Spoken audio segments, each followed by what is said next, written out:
La parole est à Monsieur Demilly.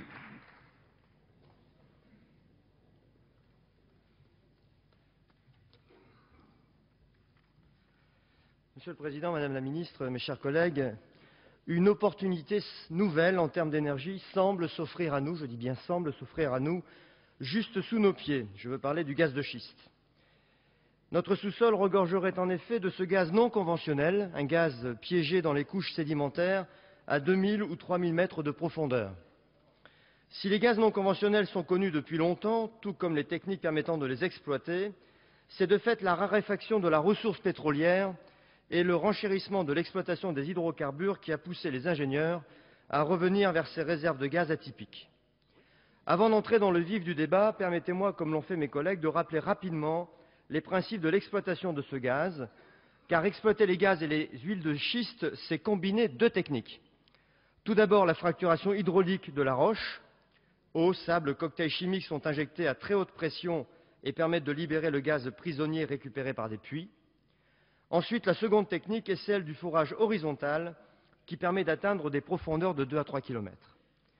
Les méthodes d'extraction étant bien connues, l'exploitation de ces ressources suscite le vif intérêt de nombreux pays de par le monde, car il existe, semble-t-il, des réserves de schiste un peu partout sur la planète.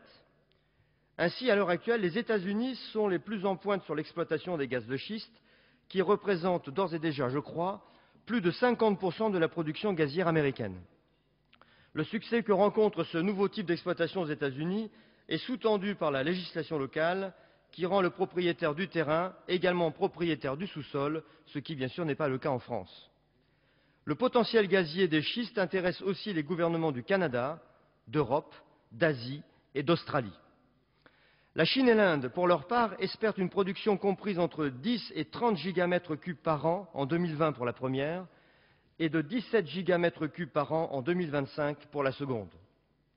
La France, pour sa part, avec ses nombreux bassins sédimentaires, bassin parisien, bassin du Sud-Est, bassin d'Aquitaine, pour n'en citer que 3, détiendrait au 25% des réserves européennes de gaz de schiste. On peut donc comprendre l'intérêt que certains portent à cette source d'énergie. Certaines études montrent en effet que la décennie qui s'ouvre sera celle du schiste, à l'image du retour en force du gaz dans la production d'électricité. D'autre part, il y a de toute évidence un intérêt en termes de réduction de notre dépendance énergétique et de limitation des importations du gaz venant de Russie. Selon une étude du Baker Institute of Public Policy de l'université Rice, l'augmentation de la production de gaz de schiste aux États-Unis et au Canada pourrait contribuer à empêcher la Russie, le Qatar et l'Iran de dicter des prix plus élevés pour le gaz qu'ils exportent vers l'Europe. Cependant, l'exploitation de quelque forme d'énergie que ce soit n'est jamais neutre sur le plan environnemental et il faut donc également considérer le bilan coût-avantage du point de vue écologique. Et de ce point de vue, l'exploitation des gaz de schiste a deux conséquences potentiellement majeures pour l'environnement. La première conséquence est mondiale, elle est globale. En effet, la consommation de gaz contribue à l'effet de serre et donc au changement climatique, ce qui n'est pas neutre dans le contexte des engagements pris à Copenhague ou plus récemment à Cancun. Si l'on effectue uniquement une comparaison avec les énergies auxquelles le gaz de schiste se substitue, le bilan est plutôt bon. En effet, la combustion d'une tonne équivalent pétrole de gaz naturel émet 2,3 tonnes de CO2 contre 3,1 tonnes pour le pétrole et 3,9 tonnes pour le charbon.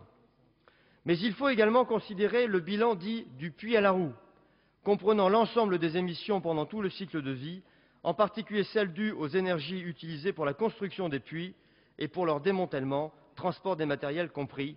Et là, vous l'avez compris, le bilan est clairement moins bon.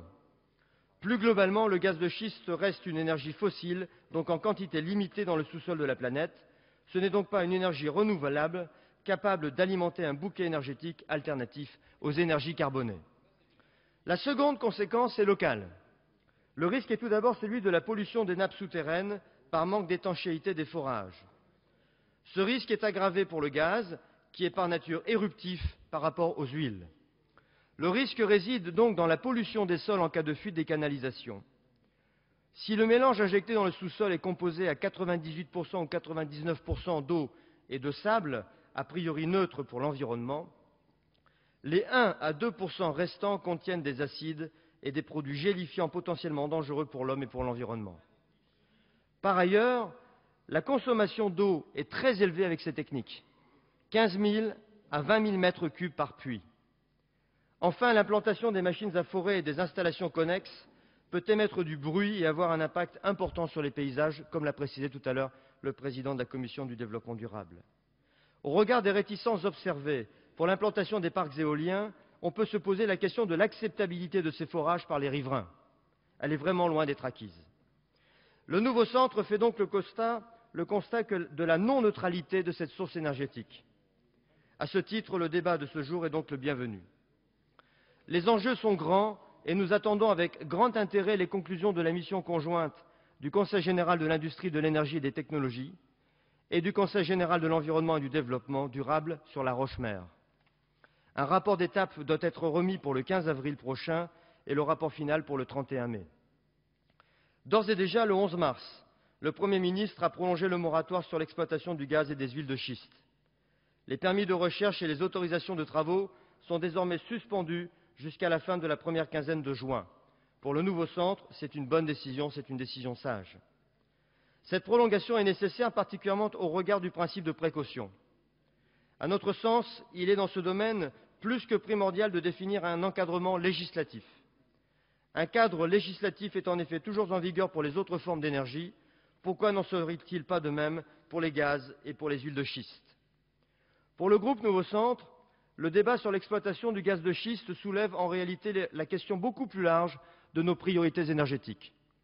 Voulons-nous poursuivre la recherche de nouvelles ressources d'énergie fossiles qui se feront toujours plus rares et dont l'exploitation sera inéluctablement toujours plus difficile et plus coûteuse financièrement et écologiquement parlant?